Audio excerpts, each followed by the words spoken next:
job's a joke you broke, your love life's the away. It's like you're always stuck in second gear.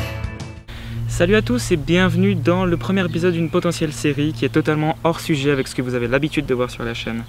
Si vous me suivez depuis un petit moment ou vous me connaissez personnellement, vous savez que j'étudie à l'université de Lausanne en première année en biologie. Dans le cadre de la première année, au deuxième semestre, on a du coup de la botanique qui est classée sous le cours de diversité du vivant. Et comme objectif du TP, des travaux pratiques de botanique, on doit réaliser un petit herbier de 7 plantes.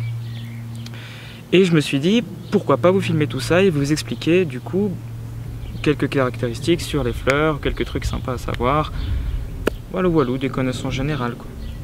Du coup aujourd'hui je vous emmène à la recherche de fleurs qui sont pollinisées par les insectes, par le vent et des périanthes doubles et périgones, donc périanthes simples. Je vais juste faire une petite parenthèse où je vais du coup récapituler en fait la majorité des définitions que vous devriez savoir pour pouvoir suivre cette vidéo sans trop de difficultés.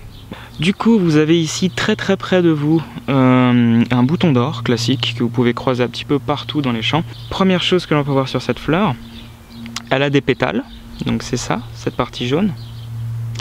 Les pétales ne sont pas du coup en fait soudés entre elles, donc on peut les détacher une par une. La forme, enfin l'ensemble des pétales forme la corolle, et la forme de la corolle est dite actinomorphe parce qu'en fait on y trouve plusieurs axes de symétrie, contrairement aux fleurs zygomorphes qui elles ont une symétrie bilatérale. Ici en jaune, là, vous pouvez voir les étamines qui est l'organe reproducteur mâle de la fleur qui contient le pollen.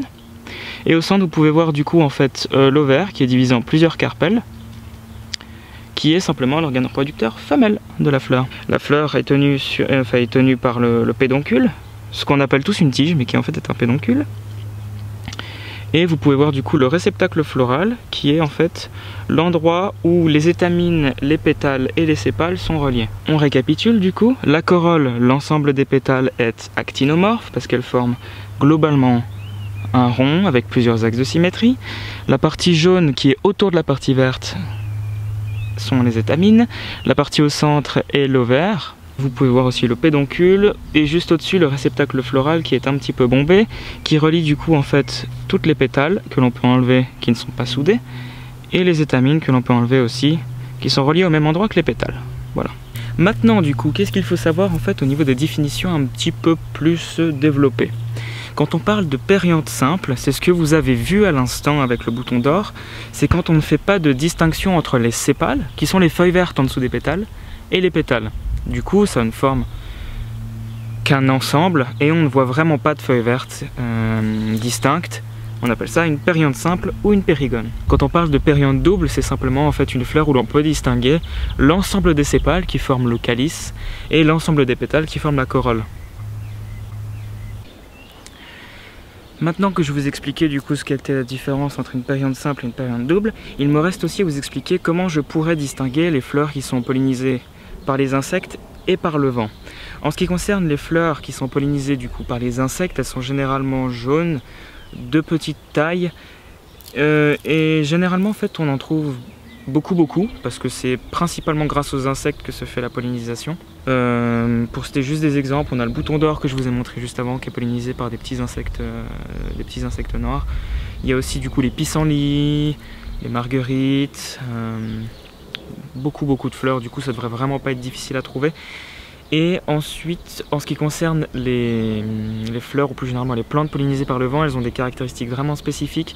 C'est-à-dire qu'il y a certains arbres du coup qui produisent des cônes qui sont remplis de pollen, où du coup en fait, ces cônes vont s'ouvrir pour du coup libérer tout le pollen qui va être envoyé du coup dans les airs et qui va nous faire pleurer et éternuer comme pas possible, en tout cas pour nous. Pauvre être humain qui sommes allergiques. Je vais procéder simplement, je vais essayer de trouver les fleurs en me baladant en longboard, le lien avec la chaîne, et je vais essayer de les déterminer grâce à un ouvrage qui est très utile, qui n'est autre que le nouveau Beans, qui du coup regroupe en fait la flore de la Suisse et où l'on peut déterminer du coup les familles, les genres et les espèces grâce à ce livre de détermination qui est techniquement assez simple en emploi. Sheets cover my head. The world is louder in my bed and my hollow window creaks. I haven't dreamt for weeks and my eyes are open wide. Imagine faces in the night, they disappear when I blink and reappear when I drift to sleep. Ok, donc comme vous pouvez le voir, on n'a pas fait un énorme trajet. On est juste à côté d'un énorme champ de colza. Et du coup, je pense tout simplement que je vais déterminer une de ces fleurs pour obtenir du coup son nom scientifique, son genre et son espèce en soi, ainsi que sa famille, et recueillir du coup 2-3 belles fleurs de ce champ. Voilà. Je vous passe les détails de la détermination florale parce qu'en soi ça prend beaucoup de temps pour une vidéo et c'est pas très intéressant pour vous. En contrepartie par contre du coup je vous offre des photos et des plans qui devraient être assez sympas.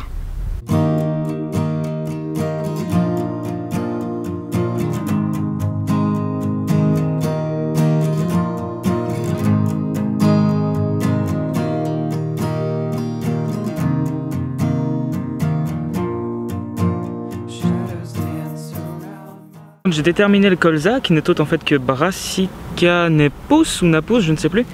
Je me suis rendu compte qu'à mes pieds, juste à côté, j'avais une fleur zygomorphe, premièrement, que je voulais vous montrer. Donc voici une fleur zygomorphe.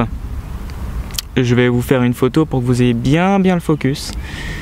Mais vous voyez en fait qu'elle a une symétrie totalement bilatérale. Vous allez voir sur la photo. Je me suis rendu compte qu'elle serait très importante en fait pour mon herbier parce que dans mon herbier j'ai besoin d'une fleur qui a des vrilles au bout des feuilles et celle-ci présente des vrilles. La question en plus qui m'était posée dans mon herbier c'était pourquoi du coup la fleur s'est adaptée pour développer des vrilles et je pense sans trop m'avancer sûrement en fait qu'elle développait des vrilles tout simplement pour s'accrocher aux autres plantes afin du coup en fait de se dresser et de se hisser pour capter plus de lumière, je dirais.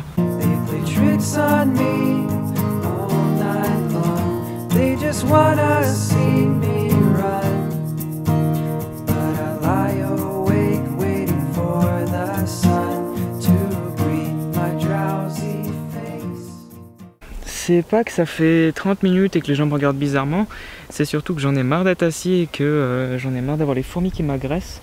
Du coup, je vous propose qu'on bouge d'endroit pour essayer de trouver du coup une périanthe double et une périanthe simple.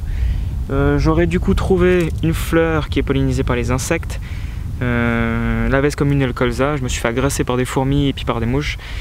Et la veste commune, du coup, les Vichia sativa, qui elle par contre sera ma fleur avec la vrille pour mon herbier, ce qui est très bien du coup, vu que je pensais la trouver dans un prochain épisode.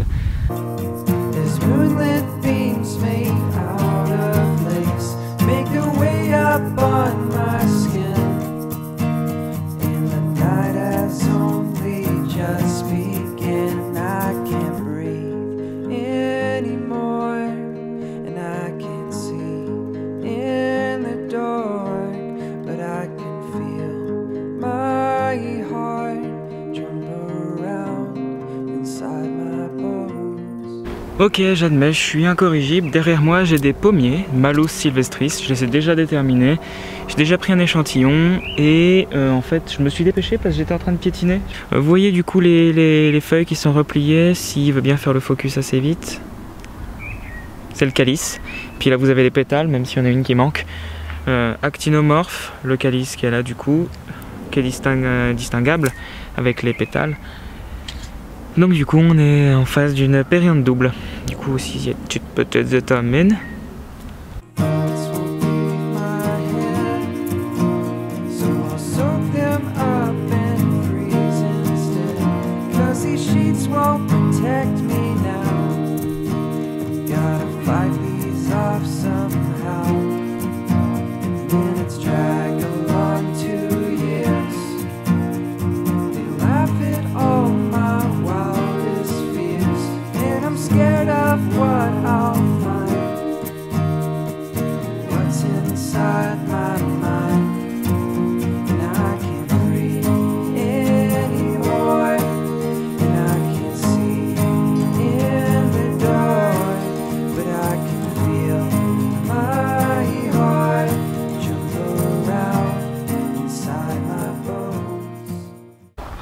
j'ai un gros souci qui m'embête parce que je vous ai dit une bêtise depuis potentiellement le début de la vidéo.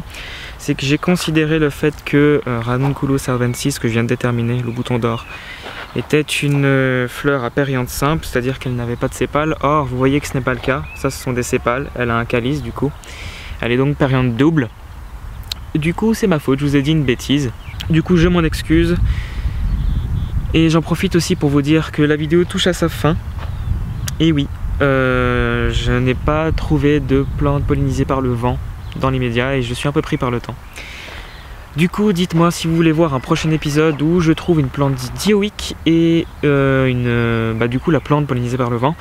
N'hésitez pas à me le mettre en commentaire, n'hésitez pas à laisser un like, à vous abonner à la chaîne et surtout n'hésitez pas à cliquer sur la cloche, histoire que du coup vous puissiez être averti de quand je poste une nouvelle vidéo. C'était tout.